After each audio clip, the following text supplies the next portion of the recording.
Hello friends, कैसे हैं आप सब। तो डियर, आज का जो क्लास है ये हम लोगों का प्रीवियस ईयर क्वेश्चन का है और आज के क्लास में हम लोग प्रीवियस ईयर क्वेश्चन डिस्कस करेंगे। हम लोग यहाँ पे प्रीवियस ईयर क्वेश्चन का एक सीरीज़ चला रहे हैं जिसमें हम लोग एक क्लास में एटलीस्ट 20 या 30 क्वेश्चन डिस्कस करते हैं। चलिए स्टार्ट करते हैं आज का क्लास। पहला क्वेश्चन देखिए, मणिग्राम और नांदेसी निम्नलिखित में से क्या थे। चोल शासन के प्रशासनिक इकाइयाँ। दूसरा, ब्राह्मणों को ब्रह्मदेव के रूप में दिए गए प्रसिद्ध गांव। तीसरा, चोल काल के प्रसिद्ध शहर। और चौथा, दक्षिण भारत के प्रसिद्ध व्यापार संघ। तो बिल्कुल सही है, हमारा आंसर डी हो जाएगा। ये दक्षिण भारत के आपके प्रसिद्ध व्यापार संघ थे। ठीक है, क्या मणिग्राम और नांदेसी, जो कि हम लोग एनसीईआरटी में पढ़े हुए हैं। नेक्स्ट क्वेश्चन है, भारत में राज्य के राज्यपाल की नियुक्ति कौन करता है। प्रधानमंत्री, सर्वोच्च न्यायालय के मुख्य न्यायाधीश, भारत के राष्ट्रपति और संसद। हमारा करेक्ट आंसर हो जाएगा, आंसर सी हो जाएगा, भारत के राष्ट्रपति हो जाएगा। नेक्स्ट क्वेश्चन है, भूदान आंदोलन किसने प्रारंभ किया। जयप्रकाश नारायण, विनोबा भावे, जेबी कृपलानी और नरसिंह मेहता। हमारा आंसर विनोबा भावे हो जाएगा, आंसर बी जो रहेगा ये इसका करेक्ट आंसर हो जाएगा। नेक्स्ट क्वेश्चन है, जन व्यवस्था के क्षेत्र में कोस्टा रिका उपागम किसे कहा गया है। सेना के जवानों के स्वास्थ्य पर खर्चा करना, पहला ऑप्शन है। दूसरा ऑप्शन है स्वास्थ्य सुरक्षा पर एक समान खर्च करना। तीसरा ऑप्शन है सुरक्षा बजट पर स्वास्थ्य बजट से ज़्यादा खर्च करना। तीसरा है सैन्य बल न रखना ताकि जन व्यवस्था पर ज़्यादा खर्च किया जा सके। तो बिल्कुल हमारा सही आंसर है, आंसर डी हो जाएगा। हमने एनसीईआरटी पे पढ़ा था कि यहाँ पे जन स्वास्थ्य पे जो है बहुत ही ज़्यादा खर्च किया जाता था और इसलिए यहाँ पे सैन्य बल जो है नहीं रखा जाता था। इनका कहना है कि अगर इंसान खुद स्वस्थ रहेगा तो वो अपना मतलब देखभाल कर सकता है। ठीक है, तो ये इसका आंसर डी जो रहेगा ये इसका करेक्ट आंसर हो जाएगा। हम जो सैन्य बल पे जो खर्च करेंगे वो क्यों नहीं हम स्वास्थ्य पे खर्च करें। ठीक है, यहाँ का सरकार का कहना ये था और इसी को जो है कोस्टा रिका जो है कहा गया था। तो आंसर डी हो जाएगा। नेक्स्ट है आपका, ए और बी कथनों पर बौद्ध महायान के संदर्भ में विचार कीजिए और सही उत्तर का चयन कीजिए। पहला ऑप्शन है, बौद्ध धर्म के इस रूप में बुद्ध की उपस्थिति कुछ एक संकेतों का उपयोग करते हुए मूर्तियों में दिखाई गई है। दूसरा, महायान बौद्ध के आने के साथ ही बौद्धिज्म में विश्वास समाहित हुआ। पहला ऑप्शन है, ए बी दोनों गलत है। ए सही है, बी गलत है और ए गलत है और बी सही है। हमारा आंसर क्या हो जाएगा, आंसर सी हो जाएगा। ए जो है ये आपका गलत है और बी जो है सही है। ठीक है, कि महायान जो है बौद्ध के आते साथ ही जो है बौद्धिज्म में जो है विश्वास जो है समाहित हुआ। आंसर बी हो जाएगा। ठीक है, नेक्स्ट क्वेश्चन है, ग्रहों की निम्नलिखित समूह में से किस समूह के चारों ओर छल्ले हैं। शनि, नेपच्यून, मंगल, शनि शुक्र नेपच्यून, शनि शुक्र मंगल और शनि बृहस्पति यूरेनस। हमारा आंसर हो जाएगा शनि बृहस्पति और यूरेनस। ठीक है, आंसर डी हो जाएगा। नेक्स्ट क्वेश्चन है, देखिए ये बहुत ही छोटा टॉपिक है, मतलब कि आपका एक पेज में जो है ये टॉपिक पूरा कंप्लीट हो जाएगा और जो भी क्वेश्चन आएगा वहीं से आ जाएगा। ठीक है, जो कि हम लोग एनसीईआरटी का जो है उसको अच्छे से पढ़ लीजिएगा। नेक्स्ट है, निम्न में से कौन काकोरी कांड से संबंधित नहीं है। पहला ऑप्शन है भगत सिंह, दूसरा अशफाक उल्ला खां, तीसरा है राम प्रसाद बिस्मिल और चौथा है आपका राजेंद्र लाहिरी। हमारा आंसर ए हो जाएगा, भगत सिंह हो जाएगा। ठीक है, ये आपका काकोरी कांड से संबंधित नहीं है, यानी आपका अशफाक उल्ला खां और राम प्रसाद बिस्मिल और राजेंद्र लाहिरी जो है इन तीनों का संबंध जो है किससे है, काकोरी कांड से है। नेक्स्ट क्वेश्चन है, निम्नलिखित क्षेत्रों में से किसमें चूनक स्थानीय पवन चलती है। Prairie, savanna, pampas, veldt. तो चूनक स्थानीय पवन जो चलती है ये आपका पेरी में चलती है। आंसर ए हो जाएगा। नेक्स्ट है, ऋग्वेद में गंगा और यमुना नदी का डैश बार नाम आया है। 12 बार, एक, लगभग 1000 और 100। तो गंगा और यमुना नदी का जो है आपका एक ही बार जिक्र हुआ है। सरस्वती नदी का जिक्र जो है यहाँ पे ज़्यादा किया गया है ऋग्वेद में। ठीक है, तो याद रखिएगा गंगा और यमुना का एक ही बार जो है जिक्र किया गया है। नेक्स्ट है, लोकसभा के लिए कितने सदस्य मनोनीत हो सकते हैं। एक भी नहीं और 2, 4 और 12। तो कितने सदस्य मनोनीत होते हैं, तो 2 सदस्य जो होते हैं मनोनीत होते हैं। नेक्स्ट है, निम्न में से वायुमंडल की कौन सी परत वायुमान उड़ान के लिए आदर्श है। हम आपको ये टॉपिक हमेशा कराते हैं और बताते हैं ये जो है सीटेट का एफटी टॉपिक है, CFT है, सीटेट फैब्रिक टॉपिक। और इस टॉपिक से हमें 1 या 2 क्वेश्चन देखने को मिलता है, ठीक है। पहला क्वेश्चन तो आपको बता देगा कि हमारा वायुमंडल जो है ये 5 परतों में जो है विभाजित होती है, और ये 5 परत का जो है क्रोनोलॉजिकल ऑर्डर में पूछ दिया जाएगा। जैसे कि पहला हो गया सौर मंडल आ गया, फिर समताप मंडल आ गया, फिर आपका मध्य मंडल हो जाएगा, ठीक है, फिर ब्रह्मंडल हो जाएगा, ब्रह्मंडल हो जाएगा, फिर ब्रह्मंडल हो जाएगा, ठीक है। तो इस तरीके से ये 5 मंडल हो गया।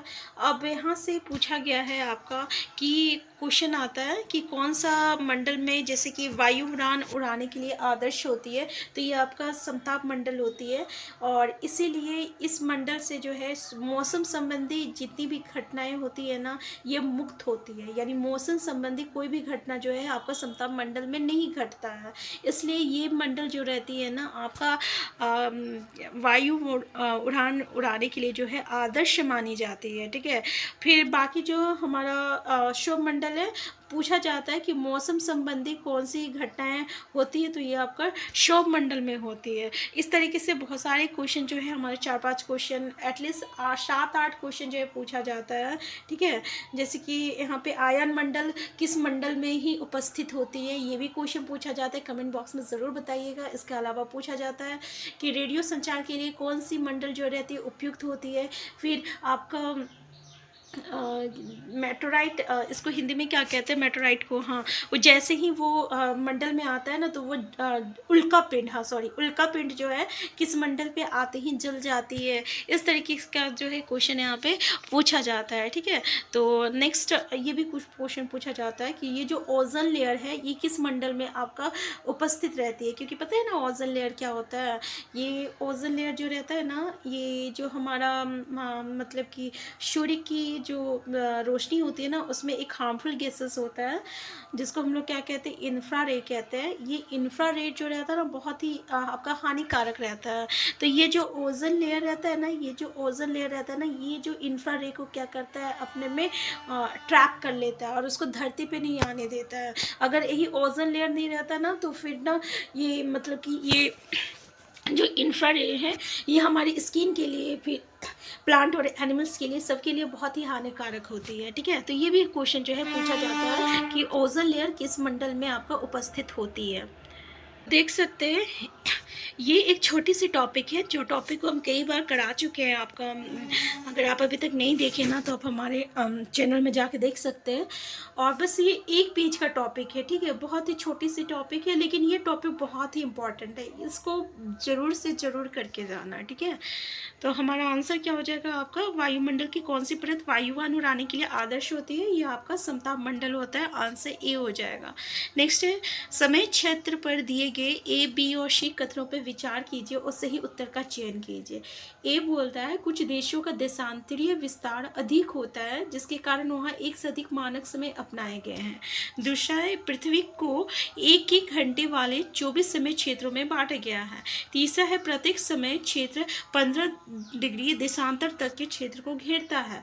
तो इसमें ए, बी, सी जो है अगर हम देखें तो ये तीनों बिल्कुल सही है, और हम लोग एनसीईआरटी में ये पढ़े भी हैं कि किसी किसी जगह का जो है होता है आपका मानक वहाँ से अधिक मानक समय होता है, ठीक है। आप प्लीज़ ये हम लोग एनसीईआरटी में पढ़े हैं, ऐसा कौन सा जगह होता है जिसका मानक समय 1 से ज़्यादा होता है, आप हमें कमेंट बॉक्स में बताइएगा, ठीक है। और इसलिए यहाँ पे देखिए 24 क्षेत्रों में जो है आपका बांटा गया है एक एक घंटे को, ये भी सही है। और यहाँ पे हम लोग 15 डिग्री देशांतर के क्षेत्र को जो है ये घेरता है, ये भी बिल्कुल सही है। तो ए और बी, सी जो है ये इसका करेक्ट आंसर हो जाएगा, आंसर ए हो जाएगा। नेक्स्ट है, भारत द्वारा निम्नलिखित में से किस शासन प्रणाली को अपनाया गया था, राष्ट्रपति और संघीय, राष्ट्रपति और एकात्मक, संसदीय और संघीय, संसदीय और एकात्मक। हमारा आंसर सी हो जाएगा, संसदीय और संघीय हो जाएगा। संघीय मतलब कभी कभी ना क्वेश्चन पूछ लिया जाता है ये संघ मतलब क्या होता है भाई, तो पता है संघ मतलब क्या होता है, जैसे कि हमारा जो सरकार है ना, ये आपको पता होगा ये 3 स्तर पर होती है। कितने स्तर पर होती है, 3 स्तर पे। 3 स्तर पे कैसे कैसा होता है भाई, भाई? तो ये एक होती है स्थानीय स्तर होती है, ठीक है, फिर एक होता है राज्य स्तर होता है, और एक जो होता है ये आपका केंद्रीय स्तर होता है। अब स्थानीय स्तर कैसे हो गया? तो मान लीजिए महाराष्ट्र में अगर किसी जगह का हम लोग बात करें, वहाँ पे अलग अलग ब्लॉक पे होता है, ठीक है, अलग अलग ब्लॉक में डिवाइड रहता है, जहाँ पे आपका BDO CO बैठे हुए रहते हैं, वो उसका काम करेगा। फिर उसके बाद राज्य स्तर पे आता है, जहाँ पे आपका मुख्यमंत्री रहता है। फिर आपका केंद्रीय स्तर पे आता है, जहाँ पे आपका PM बैठा हुआ रहता है, ठीक है, तो CM PM हो गया। फिर आपका स्थानीय स्तर हो गया। तो इस तरीके से ये 3 स्तर पे काम करता है, और इसी को हम लोग क्या कहते हैं? इसी चीज़ को हम लोग संघ कहते हैं, ठीक है। तो संसदीय और संघीय है, ठीक है। संघ का मतलब समझ में आ गया, तो आंसर C करेक्ट आंसर हो जाएगा। नेक्स्ट है जनपद पंचायत के कार्यों के विषयों में निम्नलिखित 2 कथनों पहला और दूसरा पर विचार कीजिए तथा सही उत्तर का चयन कीजिए। पहला ऑप्शन बोल रहा है जनपद पंचायत जिला स्तर पर विकास योजनाएं निर्धारित करती है। दूसरा, जनपद पंचायत ग्राम पंचायतों के मध्य धन वितरण नियमित करने में जिला परिषद की सहायता करती है। तो बताइए कौन सा सही है? तो अगर हम देखें तो जनपद पंचायत जिला स्तर पर विकास योजनाएं ये जिला स्तर पर नहीं करता है, ठीक है, ये पंचायत गांव स्तर पे करता है, पंचायत स्तर पर करेगा। और जनपद पंचायत ग्राम पंचायत के मध्य धन वितरण नियमित करने में जिला परिषद की सहायता, ऐसा थोड़ी ये जिला परिषद की सहायता करेगा, ठीक है। जिला परिषद ये जो है ये आपका मतलब कि जिला लेवल पे काम करता है, ठीक है। तो ये जनपद या ग्राम पंचायत जिला परिषद का कैसा सहायता कर सकता है? ये नहीं कर सकता है, ये दोनों स्टेटमेंट गलत है। तो हमारा आंसर क्या हो जाएगा? आपका A और B जो है दोनों गलत है, आंसर C जो रहेगा करेक्ट आंसर हो जाएगा। नेक्स्ट है आपका कन्नौज पर लंबे समय तक त्रिपक्षीय संघर्ष किन 3 राजवंशों के बीच चला? बहुत ही इंपॉर्टेंट क्वेश्चन है। इसके अलावा ये जो है आपका ना जो कॉम्पिटिटिव एग्जाम होता है उसमें भी पूछा जाता है कि भाई ये बताइए त्रिपक्षीय संघर्ष में कौन कौन शामिल है? तो हमारा पाल है, राष्ट्रकूट है और गुर्जर प्रतिहार है, आंसर B हो जाएगा, ठीक है। कौन है? पाल है, राष्ट्रकूट है और गुर्जर प्रतिहार है, तीनों देख लीजिए। यही ऑप्शन जो है आपको कॉम्पिटिशन में भी पूछा जाएगा, तो याद रखिएगा कि त्रिपक्षीय संघर्ष जो होता है ये पाल और राष्ट्रकूट और गुर्जर प्रतिहार के बीच में होता है, जो लगभग 30 सालों तक चला था। और किस लिए ये संघर्ष चला था? तो कन्नौज पर अपना कन्नौज को अपना अधीन करने पे चला था, और ये इसी को एटलीस्ट 30 सालों तक चला था, ठीक है। तो जिसमें किसकी जीत हुई थी? तो ये आपका गुर्जर प्रतिहार की जीत हुई थी। किसकी जीत हुई थी? गुर्जर प्रतिहार की जीत हुई थी। हमारा आंसर B हो जाएगा। 3 क्वेश्चन बनता है कि त्रिपक्षीय संघर्ष में कौन कौन शामिल है? तो पाल है, राष्ट्रकूट है और गुर्जर प्रतिहार है। इसमें जीत किसकी हुई थी? तो गुर्जर प्रतिहार की जीत हुई थी। किस लिए हुआ था ये संघर्ष? तो कन्नौज पर अपना अधीन करने के लिए हुआ था, कन्नौज को अपने अधीन में करने के लिए हुआ था। और क्या कहते हैं कितने समय तक चला था? तो लगभग 30 सालों तक चला था, ठीक है। तो आंसर B हो जाएगा। नेक्स्ट क्वेश्चन है तमिलनाडु के चिंगलेपुर जिले में उत्तरामेरूर के शिलालेख में निर्धारित नियम के कारण निम्नलिखित में से कौन सभा के सदस्य नहीं बन सकते? पहला, वो जिनके अपने घर थे। दूसरा, वो जिन्होंने अपना हिसाब किताब नहीं की दिया था। दूसरा है 35 से 70 वर्ष की आयु के लोग। और चौथा है वेदों का ज्ञान रखने वाले लोग। तो भाई वो जिन्होंने अपना हिसाब किताब जो है नहीं दिया था, आंसर B जो रहेगा ये इसका करेक्ट आंसर हो जाएगा, ठीक है। नेक्स्ट है खाद्य सुरक्षा, यहाँ पर सुरक्षा होना चाहिए के संबंध में निम्नलिखित में से कौन सा सत्य है? पहला, खाद्य सुरक्षा तभी बनती रहती है जब सरकार अगले 5 वर्षों के लिए अनाज का सुरक्षित भंडार बनाए रखती है। दूसरा है सरकार अनाज का पर्याप्त भंडार बनाए रखने के लिए अनाज के निर्यात पर रोक लगा देती है। तीसरा है सरकार बेहतर तथा सुरक्षित स्वास्थ्य के लिए ऑर्गेनिक खाद्यों के उत्पादन के लिए प्रोत्साहित करती है। नेक्स्ट है खाद्य सुरक्षा बनी रहती है जब सभी व्यक्तियों के लिए सभी समय पर्याप्त सुरक्षा तथा पौष्टिक खाद्य पदार्थ की सुविधाएं उपलब्ध हो। हमारा आंसर क्या हो जाएगा? तो बिल्कुल सही है, खाद्य सुरक्षा बनी रहती है जब सभी व्यक्ति को सभी मतलब कि सभी समय में अगर पर्याप्त सुरक्षित और पौष्टिक आहार मिलता है तभी हम लोग उसको खाद्य सुरक्षा कहते हैं। तो आंसर D हो जाएगा। नेक्स्ट है एम्फोरा एक डैश था, इटली का सिक्का था, लाल चमकदार बर्तन था, लंबा एवं दोनों तरफ हथी लगा जार था और छिद्र युक्त बर्तन था। तो ये एक लंबा और दोनों तरफ हत्थे लगा जार था, एम्फोरा। हम लोग NCERT में एम्फोरा के बारे में भी डिस्कस किए हुए हैं। नेक्स्ट है कृषि की एक पद्धति जिसमें व्यापक स्तर पर आधुनिक आगतों का उपयोग अधिक उत्पाद प्राप्त करने के लिए किया जाता है कहलाती है स्थानांतरित कृषि, निर्वाह कृषि, वाणिज्यिक खेती, गहन कृषि। तो भाई उसको हम लोग वाणिज्यिक खेती कहते हैं। क्या कहते हैं? वाणिज्यिक खेती। यानी जब जो है हम लोग मतलब कि व्यापार के स्तर पर जब हम लोग उत्पादन करते हैं ना, तो उसको हम लोग वाणिज्यिक खेती कहते हैं। ठीक है। और निर्वाह जब हम लोग सिर्फ अपने ही पालन पोषण के लिए जो होता है करते हैं, तो उसको निर्वाह कृषि कहते हैं। स्थानांतरित कृषि क्या होता है? तो स्थानांतरित कृषि होती है जब हम लोग एक जगह से दूसरी जगह पे जो है करते हैं, तो उसको स्थानांतरित कृषि कहते हैं। नेक्स्ट है समुद्रगुप्त की निम्नलिखित में से कौन सी ऐसी नीति थी जो विशिष्ट रूप से दक्षिणापथ शासकों के लिए थी? पहला ऑप्शन है इन्होंने पराजय स्वीकार की और इन्हें पुनः शासन करने के लिए अनुमति दी गई। दूसरा ऑप्शन है उनके साम्राज्यों को उखाड़ फेंका गया और उन्हें समुद्रगुप्त के साम्राज्य का अंग बनाया गया।